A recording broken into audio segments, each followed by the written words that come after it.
We compared a lump sum amount of money sent at once and then money sent on a monthly basis over time. And after 2 years, we compared what is happening in those communities. And we saw that if you give people lump sum amounts of money, they immediately take big decisions, big investments, and they change their lives very quickly.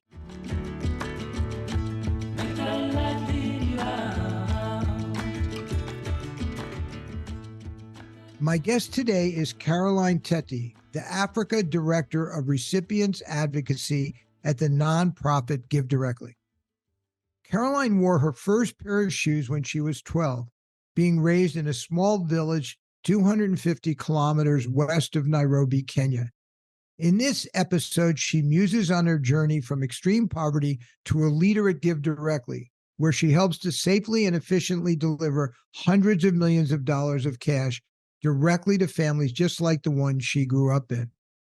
This is a fascinating conversation because Caroline's story and her extraordinarily articulate telling of it is awe-inspiring. I hope you'll enjoy it as much as I did. Well, Caroline, it's great to have you on Musings About Ourselves and Other Strangers and to finally meet one-on-one. I've been following your work for quite some time now, but I appreciate your willingness to be on the podcast. Thank you so much, Charlie, for having me. It's a pleasure. And I'm in the Pacific Northwest in America. And where are you taking this call today? Today, I am picking this call from Goma, DRC. As you may know, right now, there's a lot of fears around conflicts in Eastern DRC. That's exactly where I am. Are you safe or as safe as you usually are? I am safe. I am in good hands and I am safe. Well, what I'd like to do is to have the audience get to know you a little bit better. So starting with your childhood and where you grew up and how you got into doing the work that you're doing at GiveDirectly, if you don't mind. And feel free to expand and don't feel like you have to cut it short. I'm Caroline Teti. Today I exist as Caroline Teti. I work at GiveDirectly as one of the directors and I'm overseeing our safeguarding and advocacy work. I was born and brought up in rural Kenya, in Western Kenya, in a place called Kisumu. My dad still lives there, but unfortunately, my mom died when I was 10 years old. So mostly I grew up under the care of my father and my stepmother, who have been really, really nice to me. Growing up, Charlie, in rural Kenya is a story of itself. And I have grown up seeing, knowing, and experiencing some of the things we call poverty today.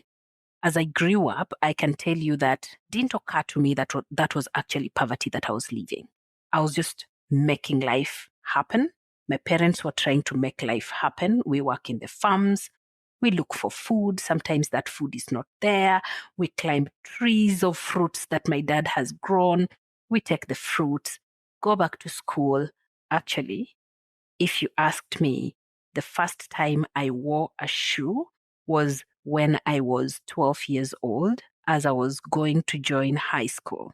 So all that while, for 12 years of my life, I walked barefoot, going to school and coming back. Challenges in between were quite many. That said, in my heart, I knew that there was a better world, there was a better experience, and one of the ways that I could get there was through education. So as we struggled with my siblings, with other children in the community, we were struggling in different ways with different perspectives.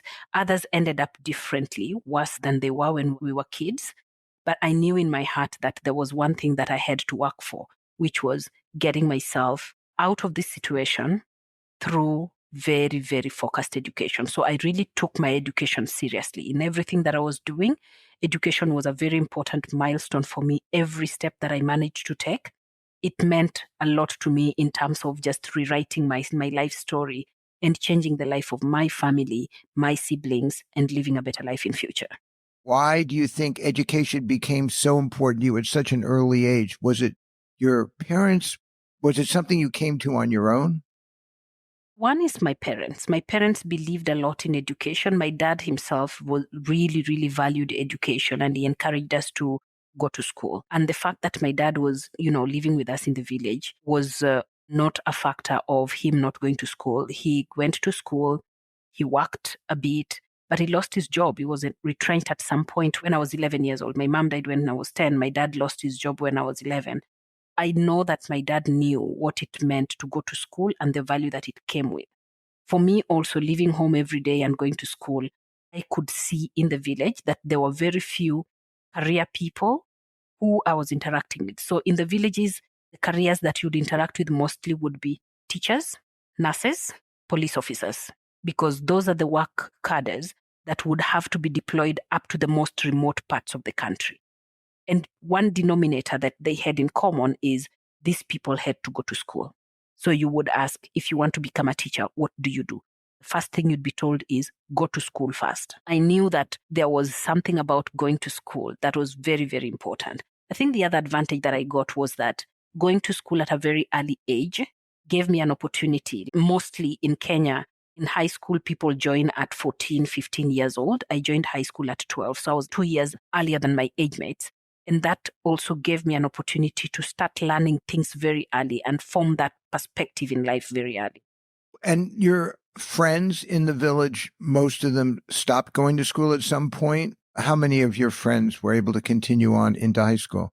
I remember when I was in primary school, we were 15 of us. And of the 15 of us, I think only 7 of us managed to go to high school. The other remaining 8 dropped out, either because they didn't have school fees or they didn't make for the qualifications that they needed to go to high school.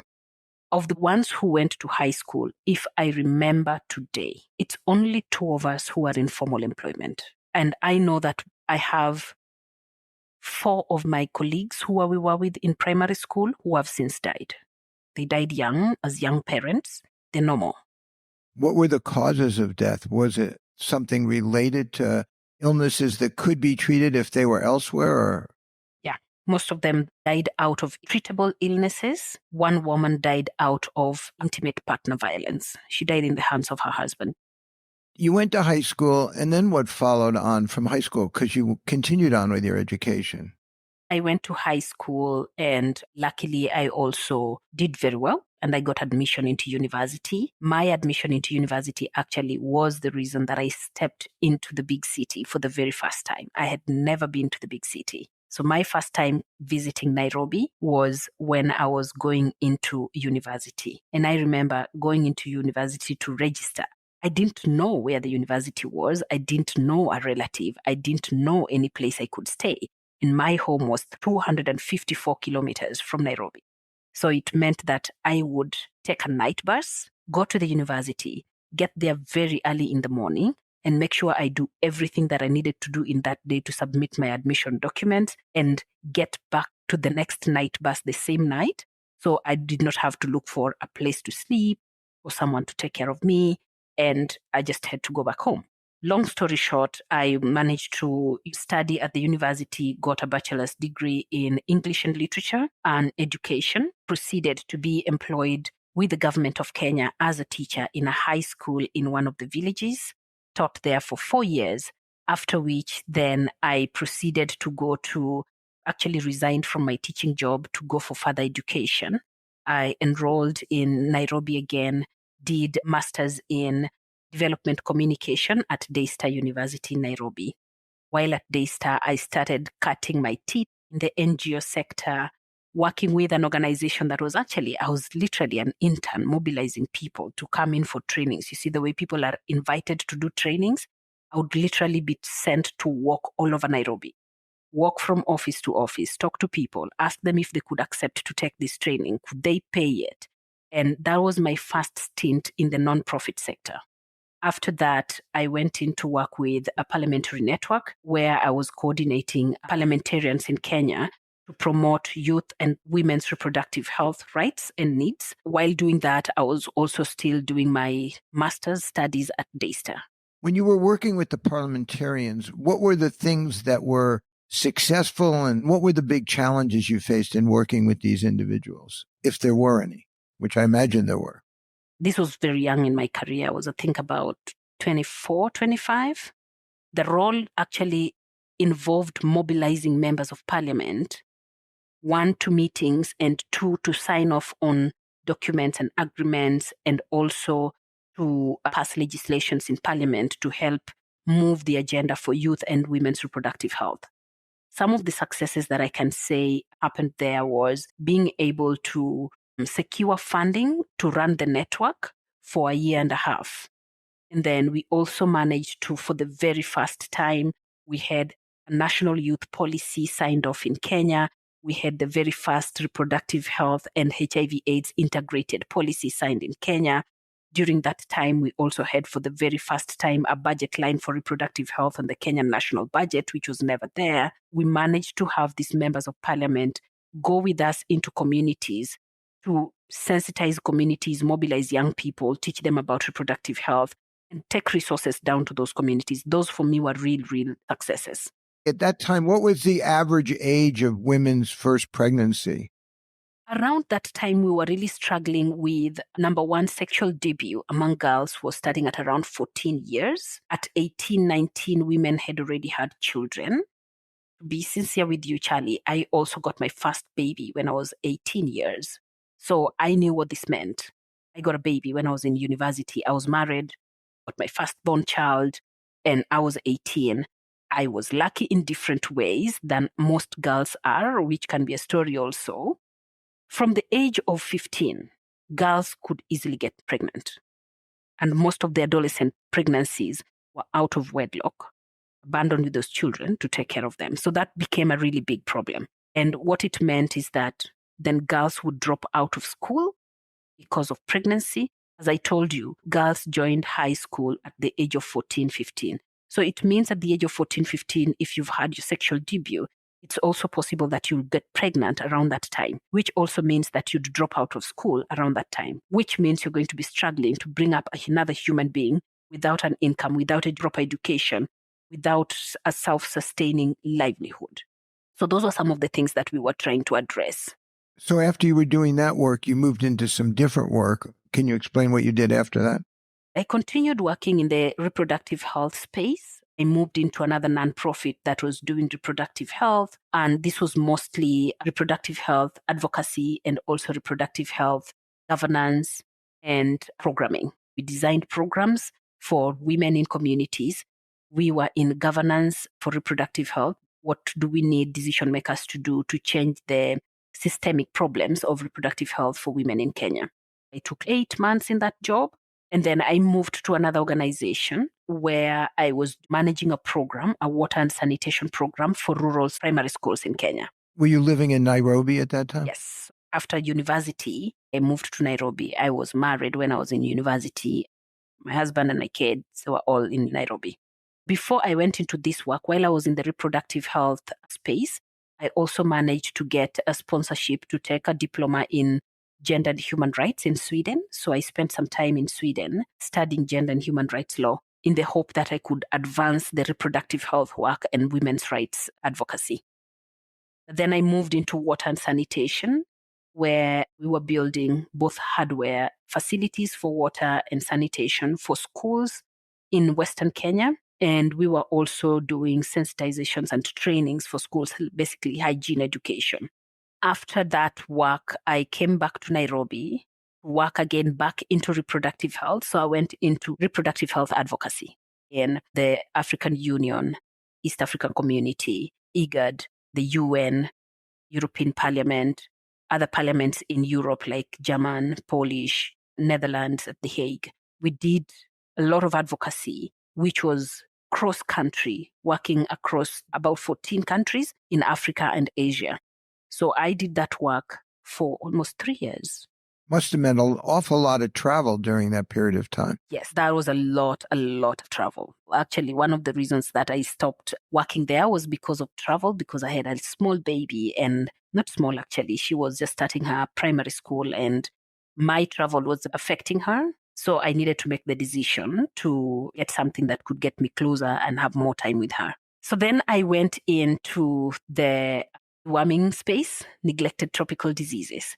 So I worked at Deworm the World Initiative, overseeing the project in Kenya, deworming 6 million children every year. I did this for 4 years, working with Ministry of Health in Kenya, Ministry of Education, the World Health Organization. Out of that program, we seeded a similar program in Ethiopia and also in Nigeria. All of those 3 programs are still running. After the deworming program, then I joined GiveDirectly, and today I'm counting 8 years since I joined and 4 different roles. 8 years since you joined Yes. GiveDirectly. I think it would be really informative for our listeners for you to describe the work that GiveDirectly does and also how you see it differing from other NGOs. Absolutely. The fact that I've journeyed in different organizations, Charlie, means that I have seen a lot of ways in which aid is implemented and delivered to people living in extreme poverty. Even for me, when I was coming into GiveDirectly, I know GiveDirectly was very young at that time, but I was asking very many questions and I was like, which organization is this? At some point, I'm like, maybe they are donors. But which donors are donating money in villages? Donors should be giving money to people in the cities and they should be having their offices in the cities. But GiveDirectly was actually in the city where I was born, Kisumu. That is where we had our first headquarter office. For those who may not know what GiveDirectly does, we exist to advance unconditional cash, people living in extreme poverty, putting choice in the hands of people living in vulnerability by enabling them to make choices about their lives, not by defining what those choices should be. And for us to be able to do that, we raise resources from well-wishers and donors who have the same perspective and the same convictions as ours. And that money is sent to people directly into their hands using mobile phones. One of the things that has really worked for us is the growth of mobile telephony and the technology of mobile money, which has improved financial inclusion for people living in extreme poverty.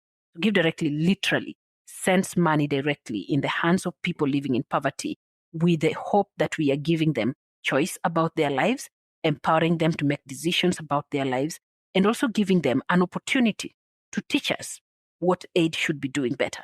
When you tell people what you're doing who don't work for GiveDirectly or who are not part of that space, if you will, what is the primary response you get when you tell them you're just putting cash through the mobile network directly into people's hands? Two things that most people ask us. Don't you train them on how to use the money? Caroline, how can you just give people money? Won't they waste it? And that is not just people coming from the West, even back here at home. For people who've never worked with GiveDirectly, who've never seen unconditional cash being delivered in the way that we are doing it, the first thing is they think we are being too careless. They think that people who are living in extreme poverty need to be handheld, need to be taught, need to be shown what to do. And even you need to go back and tell them if they make mistakes on how they use the money, you need to tell them you have messed up. You should have used this money in this way or that way.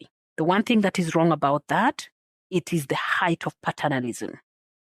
Because we imagine that the decisions that we're making are the best and the decisions that poor people are making are the worst. We also imagine that we can define what can make their lives better by defining what they should do with money that we give them.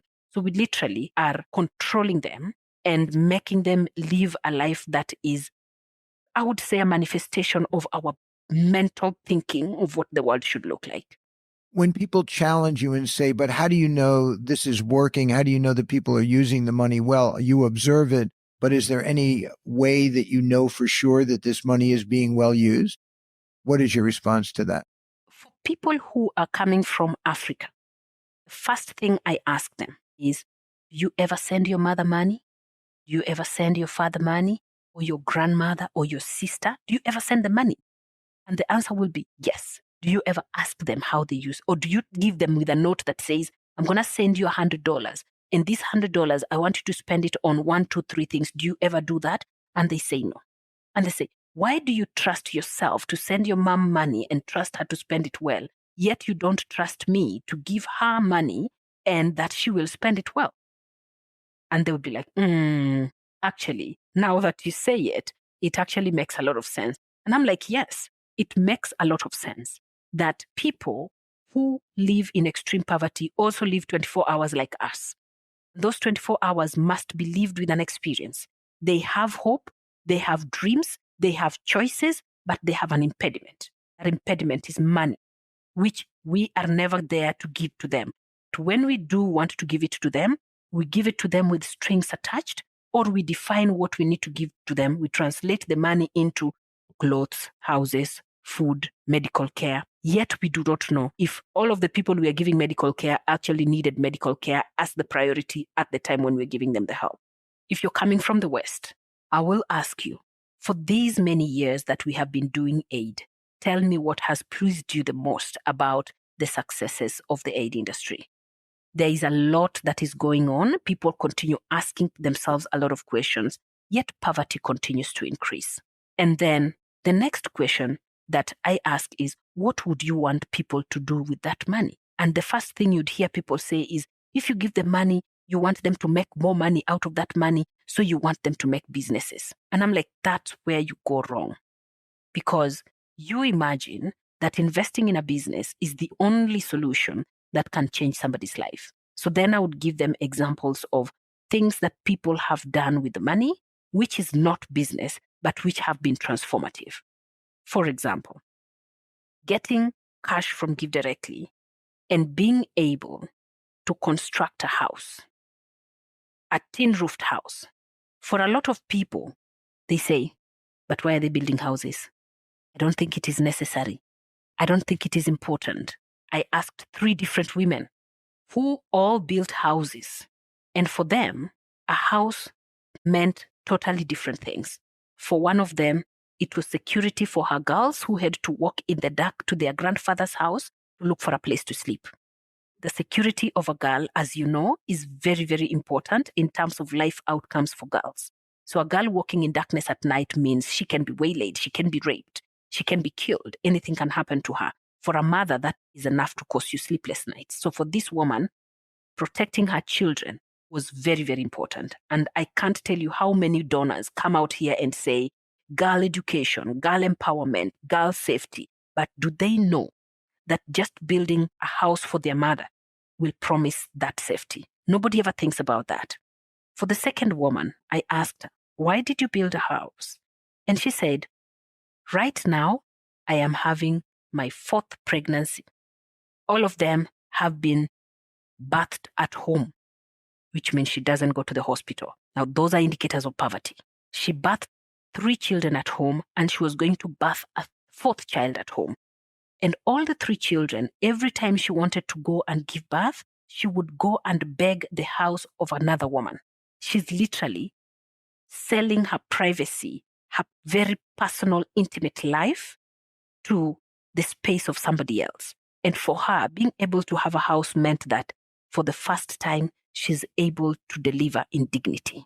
I asked the 3rd woman, and I said, why did you build a house? And she said, my husband has 3 of us, his wives. We are living in the same house for years, and we have never known peace. We are fighting, we are grumbling. I don't have peace, I don't have privacy, I don't have what I need as a woman. My dignity is compromised because of the way I'm living with my co-wives. Having a house of my own gives me an opportunity to live a dignified life, a life of privacy, and a life where I can bring up my children in ways that gives me confidence and in ways that gives me autonomy as a parent. Nobody will ever tell you that in aid. Nobody ever will tell anyone who is giving money in aid that these are fundamental things.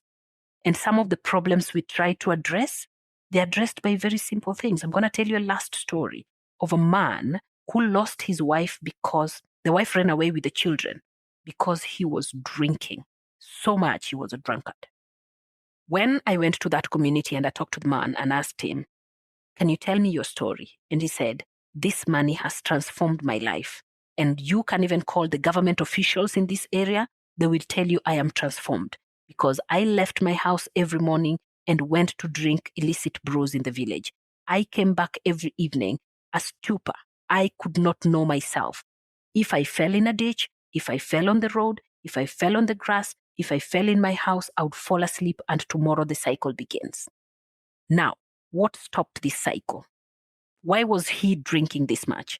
He was living in extreme poverty. He didn't have a bed. And he said, if I cannot even afford myself a bed, then the dignity of life is lost completely. I don't have any meaning in life.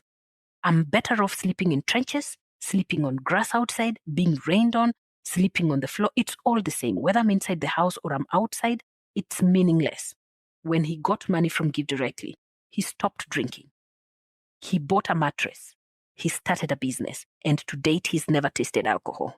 Those are real stories of real humans. Well, that is almost chilling to hear about. I have a question. How much money has GiveDirectly raised since it began that they've been able to put forward in cash transfers? Today, we can say that we have hit $1 billion and we have sent money close to 2 million people. Of that close to $1 billion, about how much of it actually gets directly to the recipients?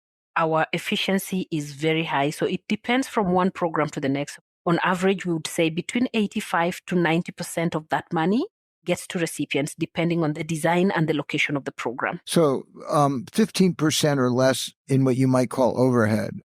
If somebody challenges and said, well, I understand all of this about people using the money well, and your stories are really compelling, what scientific evidence do you have to support what you're saying? In essence, do you have any evidence from a scientific basis?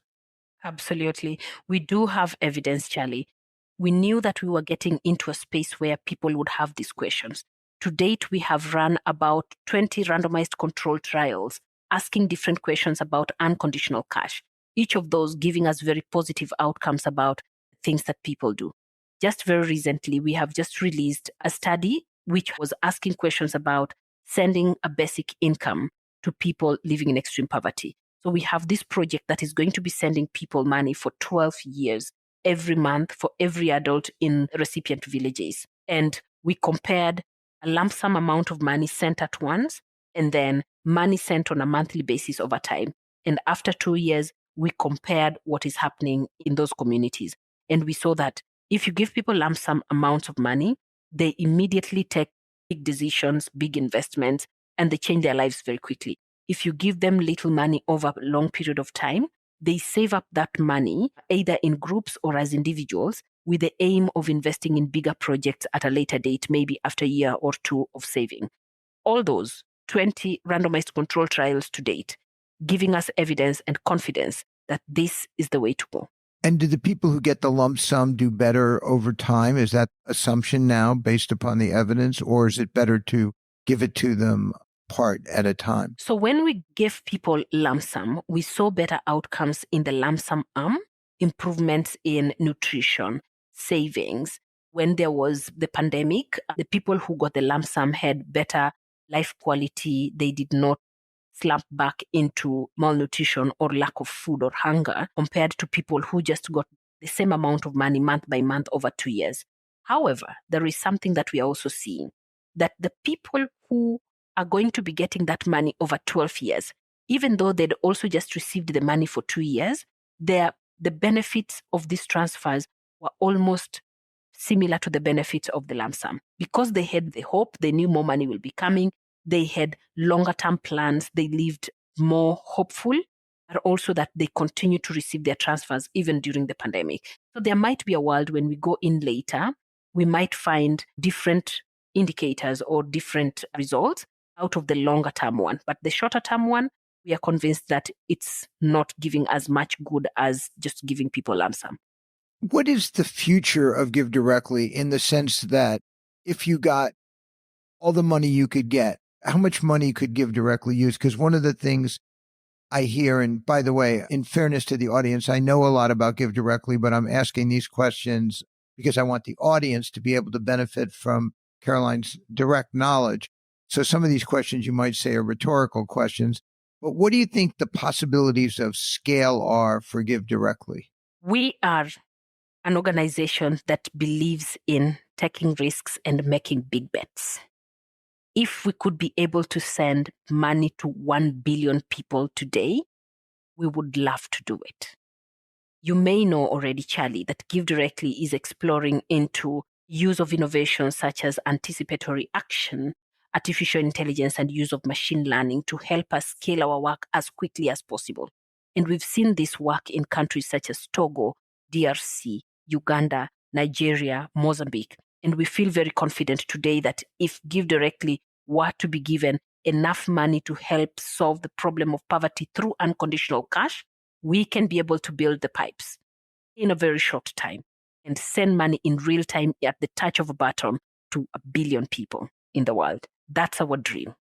That's astounding. And one of the reasons that I've become so fond of GiveDirectly, there's so many reasons, but the democratization, meaning people being able to make their own decisions rather than the more paternalistic approach, all the research supporting cash transfers, even compared to microloans, which was also previously held to be a very effective thing to do. All of those are reasons that I personally, and the Life You Can Save as an organization, is so enthusiastic about GiveDirectly, not to mention people like yourself, Caroline.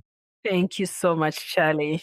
Well, it's exciting to have you and to be able to hear these stories. Before we move on to things that may be a little bit less related to your work at GiveDirectly, I remember you're telling a story which gave the listener an actual experience of what poverty is. And I wonder if you could tell that story now for our listeners, if you don't mind. If you think about a chilling story, the story of this woman is one of the most chilling, and there is no better way that you can tell the story of what poverty can do to someone and how dehumanizing and humiliating it is. This woman is actually from Kenya, and she had 3 children. Her husband had left her to go and work in a far land to earn some money for the family, but he'd been gone years. She'd not come back. So she's alone with the children. She is a sole breadwinner, to say the least. One of the days, she goes out and she's not able to get anything to bring back home, whether it is food or money to buy the food. She knows that her children will literally want food from her at the end of the day because she's the only hope they have in their lives.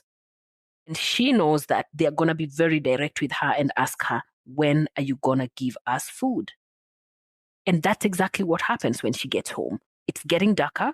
In Kenya, by around 6:30, 7 p.m., it gets dark. So it's getting darker. The children have spent the whole day without food. They've seen their mother. They've seen hope. They're hoping that the mother can give them something to eat.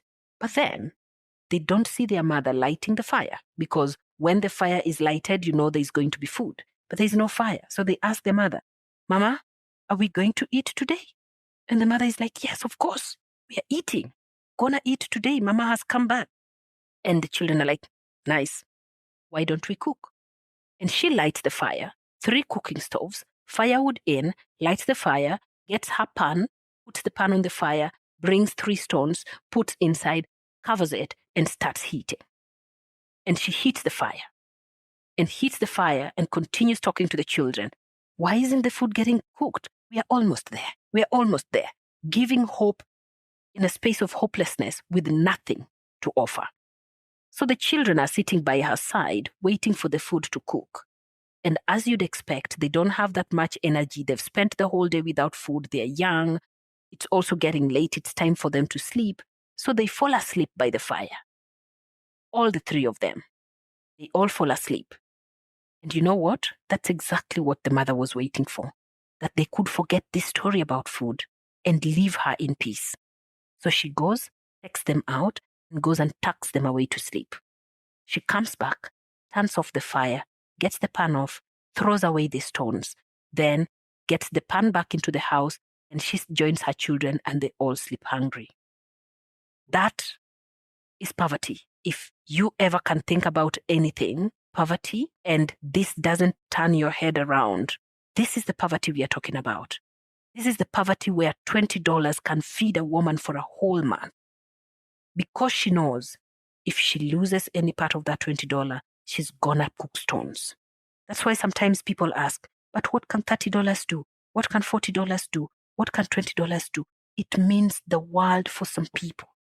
It means a whole month of survival for some people. So sometimes I see how people donate to GiveDirectly, even in small bits, and I'm like, God bless your souls, because you know what? That woman, there are many such that are living somewhere, and they're just waiting for your $10. They're waiting for your $30, for your $50. You will change lives. It's hard to speak after that. Early in your career, you worked with government, and I'm wondering how you see the relationship between the work you do now in direct cash transfers, which is so effective, with the work that some people would argue in terms of trying to solve the systemic issues in the world that maintain poverty in sub-Saharan Africa.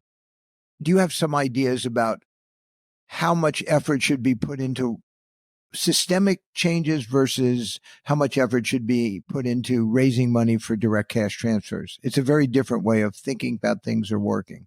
Governments still have a central responsibility to make systems work, to make infrastructure work, because people need to spend money in working infrastructure. They need working markets, they need working water sanitation systems, they need working hospitals, they need working schools to be able to get milestones out of the cash that they receive from organizations such as us. We cannot ever discount the responsibility and the importance of government, because they have a responsibility to their citizens and they cover larger tracts of space for what citizens need. What that means also is that we cannot work in a vacuum. We need systems to be working for cash to work. So those who are pushing on the systems side of things, they should continue pushing. But we know that systems will never work in 1 day or in 2 days. They will take time. If you were to build a road across Kenya, it could take 5, 3, 10 years, depending on the investments, depending on a number of issues. Meanwhile, remember, 10 years is enough for a child to grow from birth to when they get to end of primary school, like is my example. If we are going to wait for infrastructure to be developed and then government thinks about how to distribute resources to its people, then we are talking about children who will have grown 10 years without going to school. Those are the realities, that people's lives will never wait for dysfunctional systems. Yet systems must work for people's lives to be complete. I've been asking this question of lots of people and myself over the years. That's, I think, the best answer I've heard yet. So thank you. And not surprisingly, Caroline, for that. If you look beyond what we've been speaking about and you look at the world today, if somebody said to you, what do you think the 3 biggest problems in the world are today? And it doesn't have to be 3. It could be 2, it could be 4. And you don't have to expound on them, but what comes to mind right off the top of your head? 3 things. The first one is humanitarian crisis, natural disasters, conflicts, and calamities, which is right now, as we're being told, is going to increase the number of people living in poverty and comprise 50% of all people living in poverty. That is something that we should turn our heads around and think about. The second thing that scares me is climate change, because it's no respecter of persons. It doesn't respect geography, doesn't respect position. Climate change will not say that you've been living in poverty. Sorry, I will take care of you. I will not come where you are because you've really been suffering. It sweeps everyone. And we see right now that people who are living in extreme poverty have suffered the highest, the worst forms of climate disasters, which they don't have the capacity to mitigate. The third problem, third issue, third challenge is big data, the presence of big data, artificial intelligence and machine learning, and just how we harness technology to solve some of the problems that we are seeing in the world today. The ethics of it, the morality of it, the value that it delivers today, and how we look at it tomorrow. How do we make use of big data to be able to solve the world's problems? The last problem, the fourth one, is specialized groups. Special groups of people become a worry for me every day. Young people, women, elderly populations. We have stratified population groups that is posing a huge challenge to the world. Even as we look at all the other overarching problems, there are pockets of humans who are facing challenges that are just different from the rest of us. Thank you. It's just hard to absorb all of these problems. So I guess it leads me to my last question for you, Caroline, which is, what do you think it means to live a moral life?